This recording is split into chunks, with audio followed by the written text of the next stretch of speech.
In this video, I decided to time-lapse the process of me creating a scene for my project. So what you'll see is me sort of collecting as many assets as I can from the base mesh. And at the beginning of this, I thought I would do some sort of room inside of a house. But as I continued to look for assets, I started recognizing that there were some nautical elements here, and I decided to instead place mine on the deck of a ship of some sort. And so the process is actually kind of repetitive. I'm finding models, I'm placing them, importing them in, and sort of using these to build my scene in the way that I want it to be constructed. Some of the models are not downloaded. Some of them are just boxes I'm using for stuff like walls and things like that. And then some of them are boats. Some of them are things that are actual full objects that I'm just using to place in the scene. And so I wanted this to look like an area near like the captain's quarters where we have the wheel for steering. I scaled my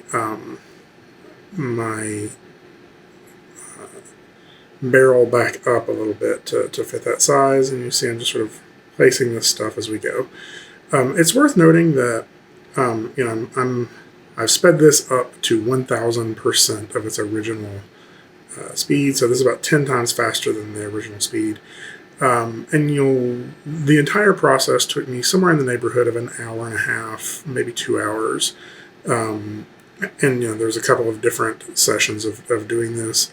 And you'll see that I'm just kind of placing the objects and occasionally doing some material work as I go, like where I'm creating the metal for the knob here.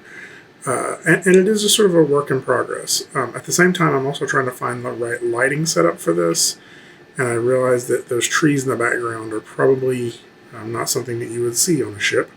And so I do a little bit of work here in a minute where I try to go find some different sky domes. But I'm downloading a lot of wood materials because an old ship would be made up of wood.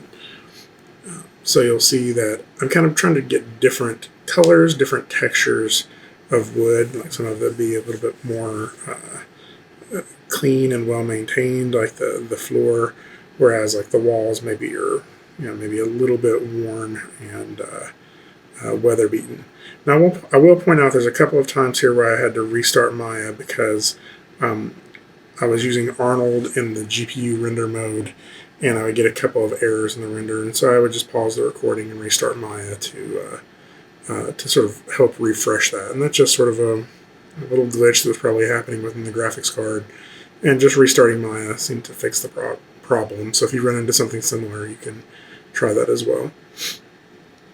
And so you'll see most of the time I'm using Arnold right now. I'm having my Arnold render view off to one side, letting it render and do the interactive playback render, the IPR, so I can see the changes I make in real time. And as I do stuff like adjust the texture placement here, so when we get this texture placement mode, sometimes I want the texture to repeat 10 times, or sometimes I want the texture to stretch in a certain direction. For some of these objects, I'm UVing them, like that right now I'm actually creating new UVs for that post, so the texture will line up better for them. And others, I am actually repeating the texture to line up better with the actual model. And so it's kind of a back and forth to decide what method is going to work best for you in this particular, or for that particular model. And you'll see a little bit of this as discovery, like I'm trying some new things to see what works, and sometimes they work and sometimes they don't. So this is where I went and started looking for skydome maps that worked better. This one I thought was a little gloomy and didn't have like a very strong light direction, and so I ended up trading that one in for another one later here. Look around, and I'm still not 100% sure that this is the final lighting setup I'll try, but let's see. I think that one's a little bit better, and although the lighting direction is still a little overcast, there is at least a little bit more brightness and a little bit more direction to it. So you'll see again using more of these like rough wood planks. And it's if we do the repeating textures, like here I'm doing that material repeating 10 times. Remember that when I'm applying my roughness and when I'm applying my normal, I need to make it repeat 10 times as well. So that 3D texture placement node needs to coincide across all of your models, but occasionally I do some stuff where I don't want that to happen, and I'll show you that here in a few minutes on the boat. There's probably a cleaner way of doing this, but just in the way of sort of saving some time, I used some pieces of model that had like some rounded edges to kind of give me a door frame and things like that. So at this point, I was looking for something to break up all this wood texture, and I decided also to find a couple more models. I wanted to find some rope, but there wasn't really a good example of that, and I didn't really want to spend too much time modeling it. But I did find a ladder, and I found an anchor. And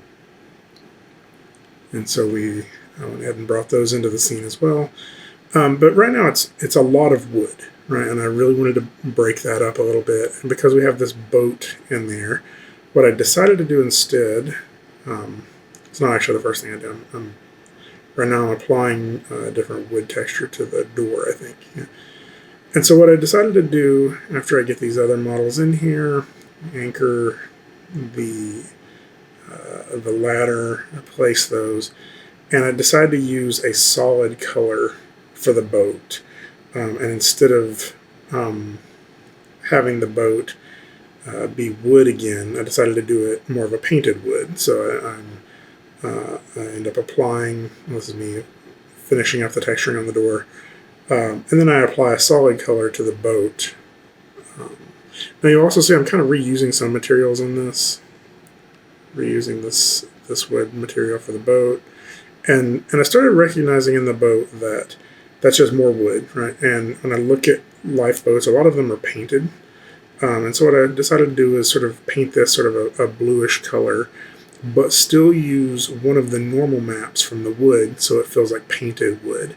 And so I repeated that wood texture, I think 10 times by 10 times, and so you can still see that kind of wood grain to it, but we have a solid painted color.